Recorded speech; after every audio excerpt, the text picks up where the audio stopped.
It's 3:17 a.m. You wake up to silence. Not the normal silence, the kind where even your smart fridge isn't humming, your Wi-Fi router isn't blinking, and the streetlight outside your window is dead. You reach for your phone, 47% battery, no signal. You walk to the window and look outside. The entire city is black. No glow on the horizon, no traffic lights, no nothing. For the first time in your life, you hear what true darkness sounds like. And in that moment, you realize this isn't a normal blackout. This is the one we've all secretly feared. And it just started. You ever wonder what would actually happen if the power grid failed? Like, not just a flicker, but a full-on, no end in sight blackout. Not the kind where you light a candle, order pizza, and laugh about it on Instagram. I'm talking about the kind where your phone dies, your fridge turns into a coffin for your groceries, and suddenly you're starring in your own survival thriller. Here's the thing. Nobody's really ready for that. Not you, not me, not the guy next door with the live, laugh, love sign. But let's see how you'd actually survive the first 24 hours, because that's when the real story begins. Picture this. You're scrolling, maybe doom scrolling, and then bam, everything goes dark. Not just your house, but the whole block. The silence is so thick you can hear your own heartbeat. No hum from the fridge, no buzz from the streetlights, not even the distant whine of traffic. It's like the world just stopped. You check your phone, still has battery, but the bars are dropping. You try to call someone, but the network's jammed. You're never alone, but you're already starting to feel it. First instinct, you check the tap. Water's still running, but it's weaker than usual. Here's the first survival truth. Municipal water systems run on electric pumps. No power, no pressure.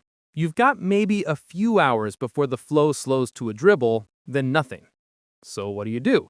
You fill every container you can find. Pots, pans, bottles, even the bathtub. If you're really thinking, you'll grab the toilet tank water. Yep, it's clean before the first flush. This isn't paranoia. It's physics. The average person needs at least 2 liters a day just to stay alive. Miss that, and dehydration will turn you into a zombie faster than ever hunger could. But let's be real. You're not just thirsty. You're clueless. The internet's down, the TV's dead, and your neighbor's outside looking just as lost. You try the car radio. Maybe there's news. Instead, you get a looped emergency broadcast. Please remain calm. Authorities are working to restore power. Sure, buddy. You and every disaster movie ever made. Now, the fridge. You open it, and the cold air hits your face like money flying out of the window. You've got 4 hours, max, before the milk turns, the meat sweats, and your leftovers become a science experiment. Here's a trick. If you've got ice packs, move them to the refrigerator compartment. If you have a cooler, load it with the most perishable stuff and keep it sealed. Prioritize what you eat. Dairy and leftovers first, then raw meat, then frozen goods as they thaw. Every time you open that fridge, you're shaving minutes off your food's life. It's a race against time, and the clock's ticking. But what if you're out of ice, or your freezer is already warm? Here's where you get creative. Got a neighbor with a working generator? Time to make friends. No luck? Cook what you can fast. If you've got gas stove that lights without electricity, you're golden. If not, fire up the grill outside. Don't waste anything. Waste is the enemy now. And if you're thinking, I'll just order takeout, well, good luck with that. As the hours drag on, the world outside starts to shift. Traffic lights are dead, and the roads are chaos. Gas stations, forget it. No power, no pumps. Supermarkets are open, but the shelves are emptying faster than you can say panic buy. People are grabbing water, batteries, canned food, anything that doesn't need a fridge or a microwave. Cash is king, but who carries cash anymore? Credit cards are just shiny plastic now. You start to realize you're on your own. The government isn't coming, at least not tonight. Emergency services are stretched thin, and without radios or dispatch, they're basically flying blind. Hospitals are running on generators, but those need fuel, and fuel is running out. If you get hurt, you're in trouble. If you get sick, you're in more trouble. So security. Not just from looters, though that's a real risk as night falls, but from the dumb accidents that happen when the lights go out. You trip over a chair, cut your hand on a can, burn yourself on a candle. In the dark, your house is a minefield. Gather your flashlights, candles, headlamps, ration batteries like they're gold. And here's a hack. Put a candle in front of a mirror or a piece of foil, boom, double the light, no extra wax burned. It's not magic, it's physics. But what if you run out of candles? Here's a curiosity hook. Did you know you can make a makeshift lamp with cooking oil and a bit of cotton?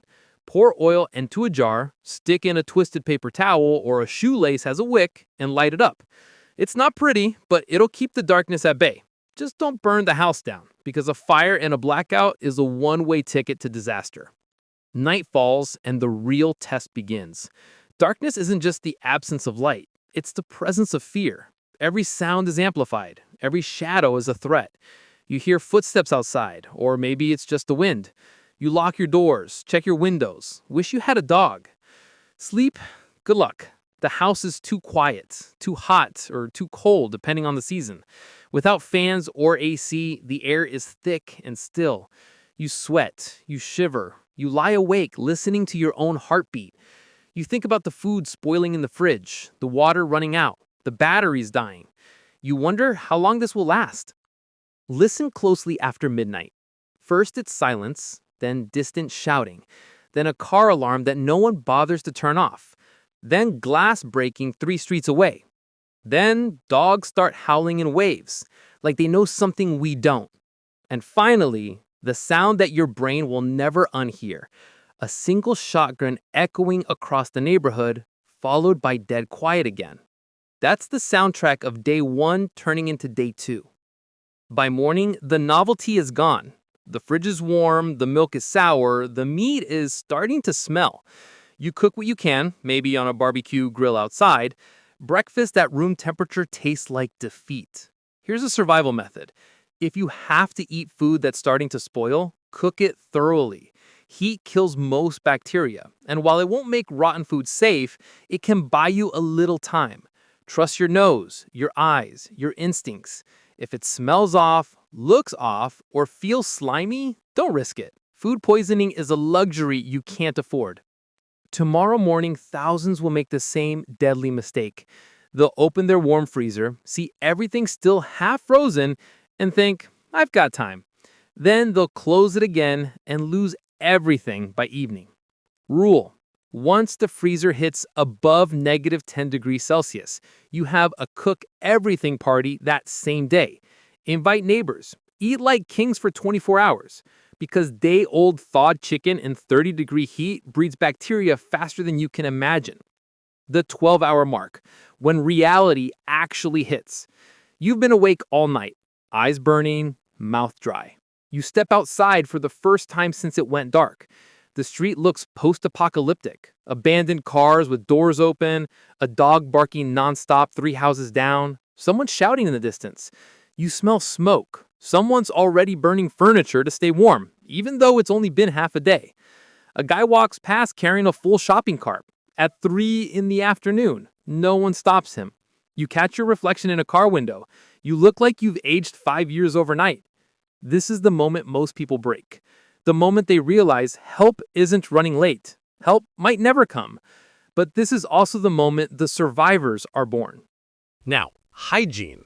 The toilets still flush for now, but the water pressure is dropping. Without running water, sanitation becomes a problem fast. You wash your hands with bottled water, use hand sanitizer sparingly, and start to worry about waste. If the toilets stop working, you'll need a backup plan. A bucket, a trash bag, a shovel. Human waste is a vector for disease, and in a blackout, disease spreads fast. Here's a hack. Line a bucket with a heavy-duty trash bag. Add a layer of kitty litter or sawdust after each use to control odor and absorb moisture. When the bag is full, tie it off and store it outside, away from living areas. Not glamorous, but it works. Silent killer number 1, carbon monoxide. By hour 15, people start bringing grills indoors, running cars in garages to charge phones, lighting charcoal in fireplaces with no ventilation. Every single year, blackouts kill more people with CO poisoning than with violence or thirst. One family of 4 in Texas' 2017 ice storm found dead in their living room with a hibachi grill still glowing. Rule: if it's meant for outside, keep it outside. Crack a window even if it's freezing. Buy the $20 CO detector today. It's the cheapest life insurance you'll ever own. Hour 18. The silent crisis no one talks about. Your grandma's insulin is in the dead fridge. Your kid's asthma inhaler is almost empty, and the pharmacy is closed. Forever, maybe. The guy down the street with diabetes just knocked on 10 doors begging for ice. Refrigerated medication goes bad fast. Insulin after 28 days at room temp. Some antibiotics in hours. If someone in your house is on life-saving meds, tonight is the night you learn exactly how fragile modern medicine really is. But what if you run out of water? Here's where things get dicey. You filled every container, but it's going fast. You need a way to make questionable water safe to drink. Boiling is best. Bring water to a rolling boil for at least 1 minute, 3 at higher altitudes, and you'll kill most pathogens. But what if you can't boil? Here's a trick. Plain unscented bleach. Add 8 drops per gallon, stir and let it sit for 30 minutes. If it smells faintly of chlorine, it's safe. If not, repeat. Chlorine is a powerful oxidizer. It destroys bacteria and viruses at the molecular level. No bleach? Improvise a filter. Cut the bottom off a plastic bottle, layer cloth, charcoal from a fire, sand, and more cloth, and pour water through. It won't kill viruses, but it'll remove sediment and some bacteria. Always purify filtered water before drinking. Let's talk food again. With the fridge dead and the pantry dwindling, you need to stretch your supplies. Canned goods are your best friend. High in calories, long shelf life, no refrigeration required. But don't overlook dry staples. Rice, beans, pasta. If you have a camping stove or a grill, you can cook. If not, you can soak grains and legumes in water to soften them. Slow, but effective. Here's a curiosity hook. Did you know you can sprout beans or lentils? Soak them in water for 12 hours, then drain and rinse twice a day. In 2 to 3 days, you'll have edible sprouts, nutritious, fresh, and safe to eat raw. Sprouting breaks down anti-nutrients and increases vitamin content, turning a humble bean into a survival superfood. Now, let's talk about heat. In winter, a blackout is more than an inconvenience. It's a threat to your life. Hypothermia can set in quickly, especially for the young, the old, and the sick. Layer your clothing, use blankets, and insulate a single room by hanging blankets over doors and windows. Body heat is your best resource. Sleep close together, share warmth.